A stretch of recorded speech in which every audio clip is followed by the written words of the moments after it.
Oke, bismillahirrahmanirrahim. Assalamualaikum warahmatullahi wabarakatuh. Perkenalkan, nama saya Rizky Aditya Surya Pratama atau disingkat SP, SSI MT. Di pertemuan 4 mata kuliah Quality Assurance atau disingkat QA ini, saya akan menjelaskan sedikit mengenai rancangan penelitian atau secara garis besar atau intinya, saya akan menjelaskan apa saja sih yang mesti disiapkan sebelum kita memulai melaksanakan suatu penelitian, terutama secara ilmiah ya. Kira-kira seperti itu untuk video kuliah kali ini. Oke, saya lanjut ke yang berikutnya. Nah, penelitian secara garis besar itu kira-kira seperti ini ilustrasinya. Jadi apabila ada suatu masalah dan masalah ini kita ingin menyelesaikan masalah tersebut, biasanya manusia itu memiliki hasrat ingin tahu utamanya itu atau curiosity atau rasa penasaran yang tinggi. Di mana pertanyaan utamanya adalah when, why, and how do we do the research. Jadi untuk melakukan penelitian itu, pertanyaan inilah yang paling utama. Kapan, kenapa, dan bagaimana kita melakukan penelitiannya itu. Nah, untuk melakukan penelitian atau menyelesaikan masalah tersebut, kita bisa melaksanakan penelitian dengan dua pendekatan. Ada pendekatan secara ilmiah dan pendekatan secara non-ilmiah. Ya, sebagai seorang saintis, tentunya kita harus melakukan pendekatannya secara ilmiah ya. Nah, seperti apa sih pendekatan ilmiah itu? Lalu apa bedanya dengan pendekatan non-ilmiah? Akan saya jelaskan di slide berikutnya. Jadi, ini saya akan jelaskan dengan salah satu contoh aja ya yang simple. Contohnya adalah Ali sakit perut selama seminggu. Kalau kita melakukan pendekatan non-ilmiah untuk menyelesaikan masalah si Ali ini, bisa saja kita pergi ke dukun. Lalu di sana oleh dukun disembuhkan oleh ilmu si dukun tersebut. Disemprotlah atau dikasih mantra apalah sampai si Ali ini sembuh. Lalu dari situ kita bisa ambil kesimpulan bahwa si Ali ini kena guna-guna atau dari teman atau musuhnya. Ya ini sangat tidak logis kan, mulai dari langkah awalnya ke dukun saja sudah tidak logis, lalu disembuhkan dengan ilmu dukun, beneran nggak ini? Nah, kesimpulan terakhirnya pun ini sangat tidak ilmiah gitu. Karena itulah sebagai saintis, alangkah baiknya kalau kita lakukan pendekatan secara ilmiah untuk menyelesaikan masalah tersebut. Jadi tentunya kita pertama cari datanya dulu di lapangan bahwa Ali makan apa selama seminggu ini. Baru dari situ kita cek ke dokter gitu. Dari dokter, utamanya tentunya harus ada data yang valid, kita tes laboratorium, di mana hasilnya ternyata ditemukan senyawa racun dalam tubuh si Ali ini. Barulah dari situ kita melakukan pengobatan. Nggak pakai dukun, kita lakukan pengobatan secara medis gitu. Dikasih penawar racun dan juga obat-obat lainnya untuk meningkatkan imunitas tubuh si Ali tersebut. Jadi kesimpulannya, ya simple, Ali keracunan. Dari situ bisa dari awal sampai akhir kita bisa lihat bahwa dengan ilmiah ini, semua metode yang dilakukan atau segala bentuk, kegiatan yang kita lakukan itu semuanya logis, berdasarkan logika atau akal sehat. Jadi kita tidak melihat yang supernatural atau sejenisnya. Itulah prinsip utama untuk pendekatan ilmiah ini secara scientific gitu. Oke, cukup jelas ya untuk pendekatan ilmiah dan non ilmiah ini. Oke, saya lanjut. Nah, penelitian itu sendiri memiliki karakteristik. Ada 5 karakteristik penelitian. Yang pertama adalah bertujuan. Jadi punya tujuan, arah dan target yang hendak dicapai itu dalam kegiatan penelitian itu harus jelas arahnya kemana, tujuannya apa, dan juga apa yang ingin dihasilkan dalam tujuan itu. Lalu yang kedua adalah sistematik. Jadi secara berurutan, langkah-langkahnya itu yang tempuh dari persiapan, pelaksanaan, sampai laporan penelitian, itu harus terencana dengan baik dan mengikuti tentunya metode yang benar secara ilmiah. Lalu yang ketiga adalah terkendali, controllable, di mana kita harus menentukan fenomena-fenomena yang akan kita diamati dan memisahkan dari fenomena lain yang mengganggu, terutama yang tidak ilmiah. Itulah terkendali, inti dari terkendali ini.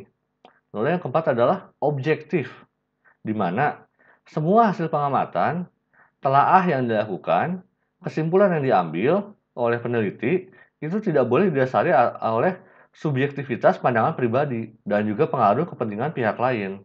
Jadi harus objektif, kita melihat secara garis besarnya saja, tidak boleh hanya secara subjektif berdasarkan pendapat kita sendiri, nggak boleh seperti itu. Oke? Yang terakhir adalah tahan uji, verifiable. Jadi hasil penelitian ini kalaupun misalnya ada orang lain yang melakukan replikasi penelitian yang sama, itu harusnya sampainya hasilnya sama dan kesimpulannya pun sama juga. Itulah yang dinamakan tahan uji atau dapat diverifikasi gitu oleh orang lain sekalipun untuk penelitian kita yang dilakukan oleh kita ini. Oke, itu kira-kira untuk karakteristik penelitian. Saya lanjut ke slide berikutnya. Validitas penelitian. Jadi penelitian yang dilakukan itu harus valid datanya. Di mana validitas itu juga dibagi dua. Ada validitas internal, yaitu apakah perbedaan yang terjadi di antara kelompok subjek dalam percobaan itu benar-benar disebabkan oleh perlakuan dalam penelitian. Jangan sampai ya tanpa kita lakukan apapun, ya memang begitu kejadiannya gitu. Oke. Lalu untuk eksternal, validitas eksternal ini bahwa seberapa representatifnya sih temuan penelitian dan apakah penelitian tersebut dapat digeneralisasikan pada kelompok subjek yang lebih luas. Jadi dilihatnya secara eksternal, seberapa bisa direpresentatif atau diwakilkan, lalu apakah penelitian tersebut dapat disebar secara umum atau digeneralisasikan kepada kelompok subjek yang lebih luas atau disebarkan menjadi kelompok-kelompok penelitian lebih banyak lagi. Kira-kira seperti itu untuk validitas ini, internal dan eksternal. Oke, saya lanjut. Nah, prosedur penelitian. Jadi, untuk penelitian ini kita nggak langsung tiba-tiba langsung mulai penelitian, enggak. Tapi ada juga persiapannya atau prosedurnya apa saja sih yang mesti kita lakukan dulu sebelum melakukan penelitian. Aduh, punten. Jadi, langkah-langkahnya sebagai berikut. Pertama adalah kita definisikan dulu masalahnya itu apa sih. Dari situ, masalahnya kita lakukan suatu rumusan dari masalah tersebut. Itu kira-kira langkah awalnya dari penelitian. Definisikan masalahnya itu apa sih yang mau kita teliti. Oke, problem identification kira-kira seperti itu. Lalu dari situ kita lakukan dulu studi literatur. Jadi sebelum kita melakukan penelitian, pastikan bahwa kita punya dasarnya dulu. Bahwa ini memang ada teorinya loh. Lalu atau misalnya sudah ada penelitian sebelumnya. Jadi kita punya dasarnya, nggak asal melakukan penelitian. Oke? Dari studi literatur tersebut barulah kita bisa merumuskan suatu hipotesa atau kesimpulan sementara yang berdasarkan dari studi literatur tersebut. Jadi kita baca-baca dulu nih literaturnya. Setelah kita baca, kita baru bisa merumuskan dong, oh masalah ini tuh terjadi karena ini penyebabnya. Itu berdasarkan literatur yang sudah publish. Jadi jangan sampai literatur kita dari abal-abal. Jadi itulah kenapa alasannya kenapa dalam penelitian Google atau artikel yang bukan jurnal itu tidak direkomendasikan karena belum tentu kebenarannya gitu. Oke.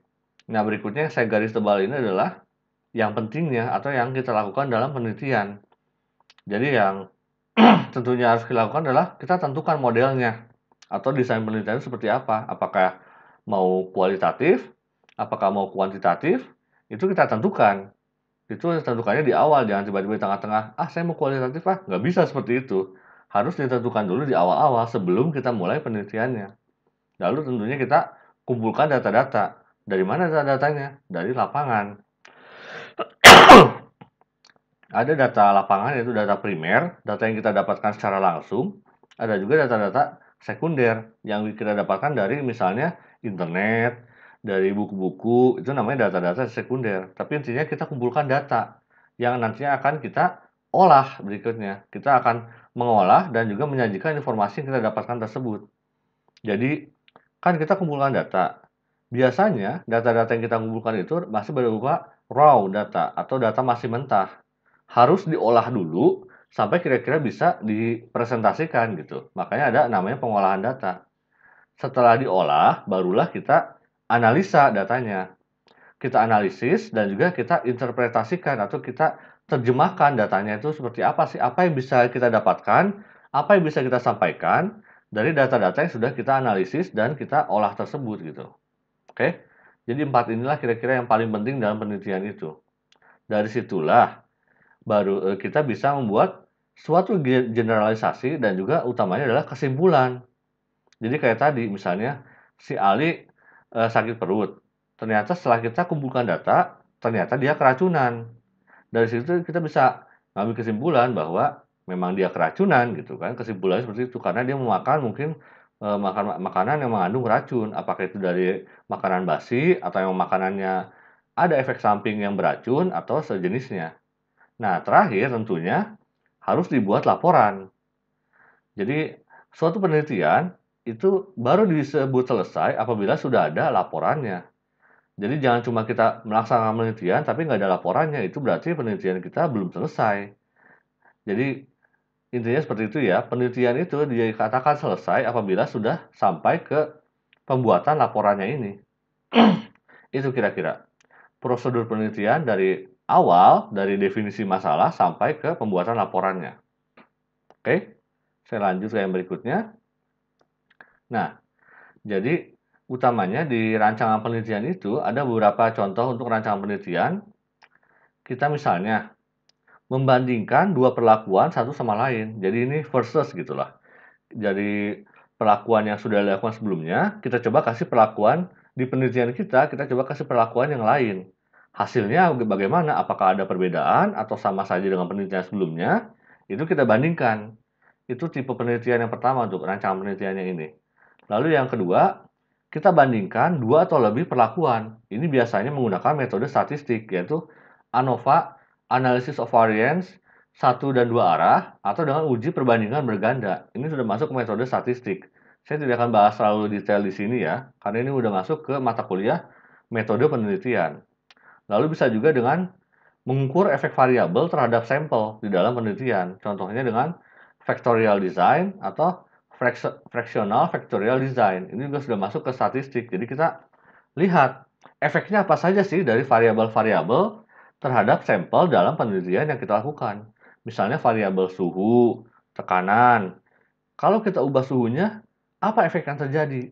Kalau tekanan kita jadikan vakum, efeknya seperti apa? Itu biasanya juga masuk ke statistik karena biasanya banyak faktorialnya atau variabelnya yang kita gunakan untuk melihat efeknya ini.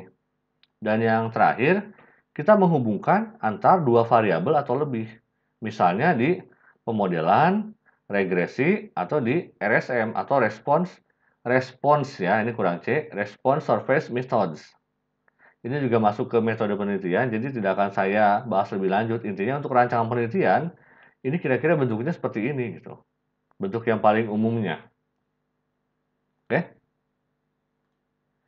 Lalu untuk fokusnya sendiri dalam rancangan penelitian, terutama di 4 poin ini fokusnya, yaitu bagaimana strategi yang paling efisien untuk mendapatkan tujuan yang telah ditetapkan. Jadi, kita memilih salah satu dari beberapa rancangan yang sebelumnya, itu tujuannya supaya kita dapat data penelitian dan dapat melaksanakan penelitian secara efisien. Strateginya bagaimana sih yang paling efisien? Itu kita tentukan dari awal, dari rancangan penelitian ini. Lalu yang kedua, bagaimana mendapatkan data yang valid atau dapat dipertanggungjawabkan? Ya ini juga tentunya ya. Kalau kita salah mengambil rancangan penelitian atau bentuknya, bisa saja data yang kita dapatkan itu tidak valid atau bahkan ya tidak jelas, tidak bisa diolah. Otomatis kalau seperti itu kan ya penelitiannya bisa dibilang tidak bisa dibuat laporannya kalau datanya tidak valid gitu kan. Oke. Lalu yang ketiga adalah bagaimana cara meminimalisir kesalahan. Yang namanya penelitian itu biasanya pasti ada yang namanya galat atau error atau perbedaan hasil dibanding yang sesungguhnya. Nah, kita mesti tahu juga, misalnya dengan metode statistik, itu ada berbagai cara untuk meminimalisir kesalahan dalam penelitian tersebut supaya ya kita dapat hasil penelitian yang paling akurat, yang paling tepat gitu, kira-kira seperti itu. Lalu yang terakhir, bagaimana mengendalikan varians dari luar yang tidak dikehendaki yang dikhawatirkan akan mengganggu hasil penelitian. Tujuannya adalah supaya hasil penelitian itu lebih homogen. Jadi dalam suatu penelitian, itu biasanya ada disturbansi atau gangguan-gangguan, apakah itu ya error dari mesin, error dari bahan, dan lain-lainnya. Nah, itu bagaimana kita mengendalikannya supaya hasilnya itu lebih homogen atau tidak ada disturbansi dari faktor-faktor lainnya sehingga tidak heterogen tapi homogen gitu hasilnya. Oke, itu kira-kira fokus dari rancangan penelitian yang kita lakukan ini. Nah, terakhir ini adalah persiapan penelitian. Jadi apa saja sih yang harus kita siapkan terutama dalam sebelum melakukan penelitian ini, yang pertama tentunya kita tentukan modelnya. Kalau menggunakan permodelan, kita tentukan modelnya mau pakai model apa, apakah model ANOVA, model factorial design, atau lain-lainnya gitu kan. Lalu kita tentukan juga variabel-variabel apa saja sih yang akan diteliti, apakah itu suhu, apakah itu tekanan, dan juga variabel lainnya yang akan kita fokuskan dalam penelitian. Lalu rancangan data-data yang diperlukan. Jadi, dalam melaksanakan penelitian itu kita nggak langsung asal ambil data, tapi kita rancang dulu data-data apa saja sih yang kita butuhkan, lalu data-data apa saja yang kita cari, dan terakhir data-data apa saja yang bisa kita olah gitu. Itu harus dirancang dari awal penelitian gitu. Lalu berikutnya adalah tentunya kita harus menyiapkan juga alat dan bahan yang diperlukan. Karena suatu penelitian, kalau nggak ada alat dan bahannya, otomatis nggak akan jalan gitu kan. Apa yang mau diteliti kalau nggak ada bahan penelitiannya? Bagaimana kita bisa meneliti kalau tidak ada alatnya? Jadi alat dan bahan ini merupakan suatu kesatuan yang tidak bisa terpisahkan dalam penelitian. Berikutnya adalah, nah ini, prosedur pengambilan data. Dalam pengambilan data itu harus ada prosedurnya, nggak bisa kita asal comot, ambil data, terus kita langsung olah. Itu hasilnya nggak akan benar kalau seperti itu. Tapi harus ada prosedurnya juga supaya data yang kita dapatkan itu benar-benar data yang valid dan bisa diolah gitu. Oke? Lalu terakhir tentunya adalah cara pengolahan dan analisa data. Kita udah dapat data-datanya nih. Tapi kalau kita nggak tahu cara untuk mengolah datanya, kita memasak datanya menjadi, ya kalau analisa analoginya itu masakan, kita udah punya bahannya, tapi kita nggak bisa masaknya, ya otomatis nggak akan bisa jadi masakan atau nggak bisa dimakan kan. Jadi kita harus tentukan dulu data-data ini mau diolah dengan cara apa, mau dianalisa dengan cara apa, supaya bisa didapatkan data-data atau interpretasi data yang optimal. Dari hasil yang kita dapatkan, itu bisa kita olah dan bisa kita presentasikan atau interpretasikan ke dalam suatu laporan. Itulah yang kira-kira yang harus disiapkan atau ditentukan terlebih dahulu sebelum kita melaksanakan penelitian ini. Oke? Itu saja mungkin yang bisa saya jelaskan di video singkat ini. Terima kasih banyak. Jangan lupa klik like, komen, dan juga subscribe channel saya ini ya. Wassalamualaikum warahmatullahi wabarakatuh.